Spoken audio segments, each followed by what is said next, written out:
Welcome back to the second video in this series on how to chart tennis matches. If you are new to the channel, welcome. Thank you for subscribing. I'm going to give a shout out to Toby Churchill for being the 200th subscriber to the channel. Thanks for joining us, Toby.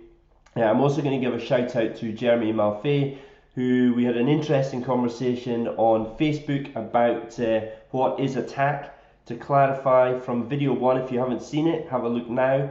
But what I was talking about in the first video was an attack phase. That means the percentages in terms of the momentum of the point. It doesn't necessarily mean that you can attack in every ball in that situation. For example, you may go to the net, you're in an attack phase, but they may rip the ball past you.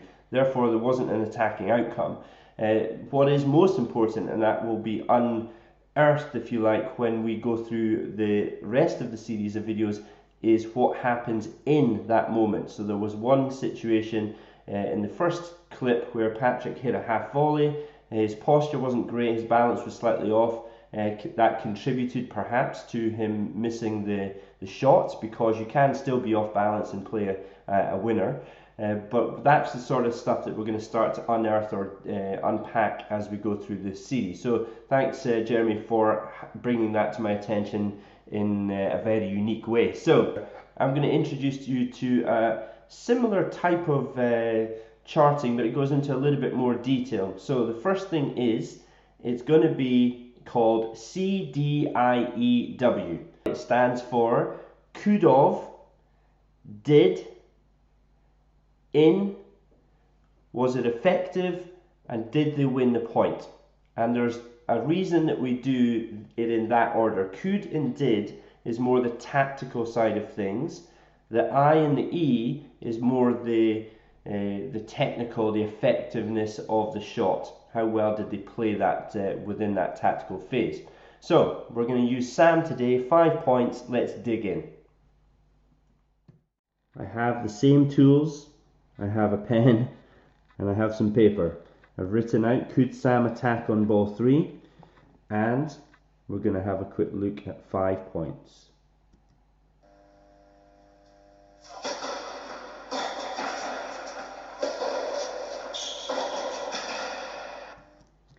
So could Sam have attacked on that ball 3? Yes, he could have. Did he attack? He attempted to. It was in, but it wasn't effective, and that is the thing that I'm looking for here, is where do the crosses first appear? What happens afterwards is almost immaterial. Of course, you could use some of the information, but he wasn't effective, and say it needs to be flatter. So that could be a typical thing that you might see in a lefty. They play too much spin because they're so used to spinning into the backhand of a right-handed player that quite often they might struggle to flatten out the shot.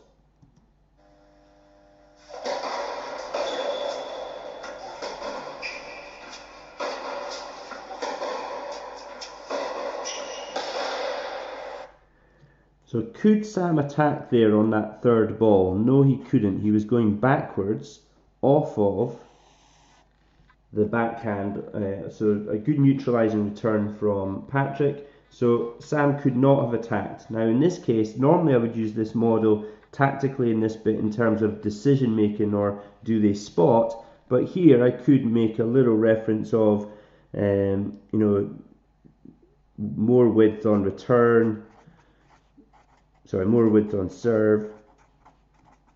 Yeah, it's entirely up to you what your judgment is on that. But the most important thing is he couldn't attack on ball 3, so I need to know why. In this case, the serve. Or I could credit the opponent.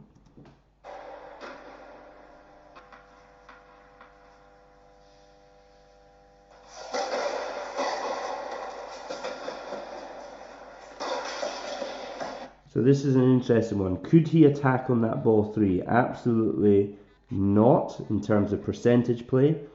So therefore, again, it's here. Now here, definitely great return. There's no point in me criticizing Sam for not being able to build on that return, because the return was a great inside-out jab type return.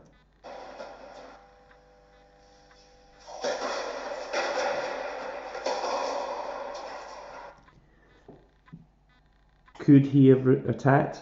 Did he attack? Was it in? Was it effective? He did, and he won. It was effective, not because of pace, it was because he went back behind. Patrick got a little bit flat-footed on the change of direction, but he did attack, right on the borderline whether you think that he should attack on that, but he did make a smart play.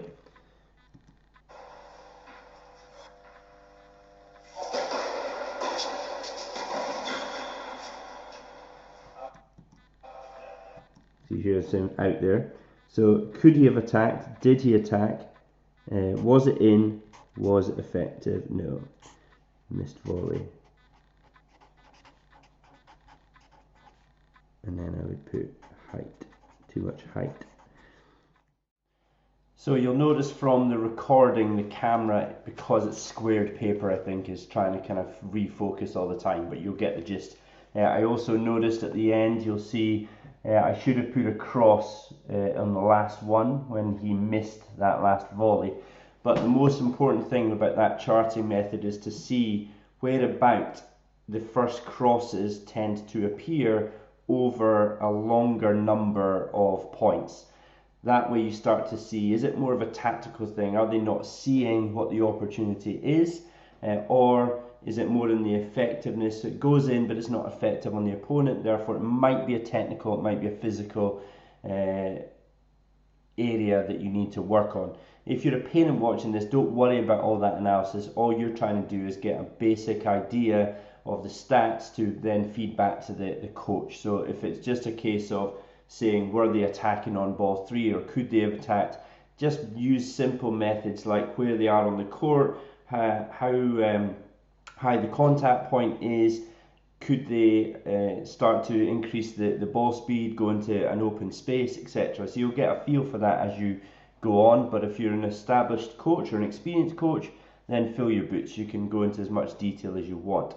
So that just gives a bit more information than maybe the first video did. And as the videos go on, we're going to get into more and more detail so that eventually you see exactly how much information and facts you can gather from the match court. So thanks again for watching. Share it with your pals. Subscribe, notify, press your notification bell so that you get all the videos automatically sent to you. But please let me know what it is that you want to see in this channel, because I'm doing it for you.